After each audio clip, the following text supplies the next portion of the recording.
This is absolutely tremendous.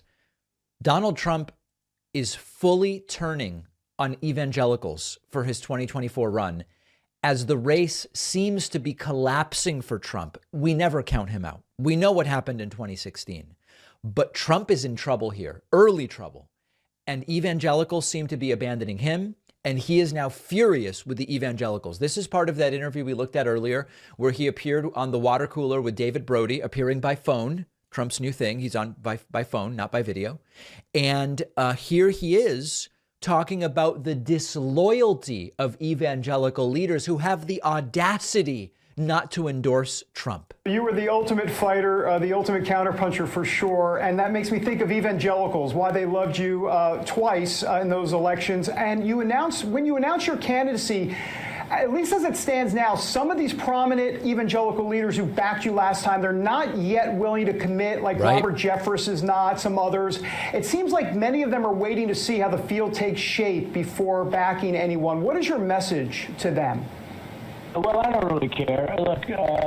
Oh, my goodness. Antifa has gotten into Trump's audio. That's a sign of disloyalty. There's great disloyalty in the world of politics, and that's a sign of disloyalty because nobody, as you know, and you would know better than anybody because you do such a great job, nobody has ever done more for right to life than Donald Trump. I put 3 Supreme Court justices who all voted, and they got something that they've been fighting for 64 years or many, many years. Right.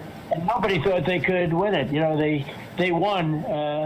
Roe v. Wade, they won. They finally won. And, you know, I was a little disappointed because I thought they could have fought much harder during the election, during the 22 election, because, you know, they won. And a lot of them didn't fight or weren't really around to fight. And it did energize the Democrats.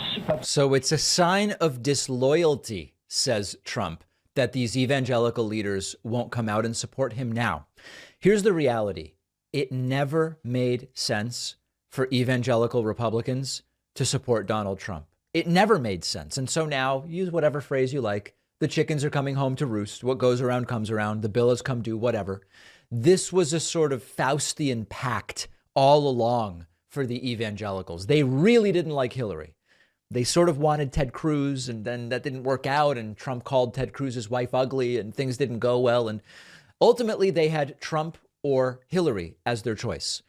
Then it was Trump or Biden, and Biden's Catholic, and a lot of evangelicals don't like that either. And so they went with Trump overwhelmingly, but it never made sense. Look at Trump's past behavior. Look at Trump's past statements, the extramarital affairs, the profanity, the way that he has talked about women in the past. It doesn't align with what the evangelicals want us to believe are their Christian values. Now, want us to believe is doing some heavy lifting there, because are these really their values? That's kind of a different question. Trump's policy, by the way, Trump's policies on healthcare and immigration aren't really very Christian either, based on what are more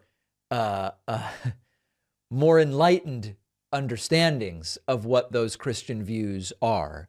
And at the end of the day, the evangelicals now are saying to themselves, we might not have to go with Trump. Let's not jump on the Trump train early, because maybe somebody else will actually best Trump in the Republican primary. So the evangelicals seemingly turning on Trump, Trump immediately turning on the evangelicals, because remember, anyone who doesn't immediately, wholeheartedly, and unanimously support Trump is being disloyal.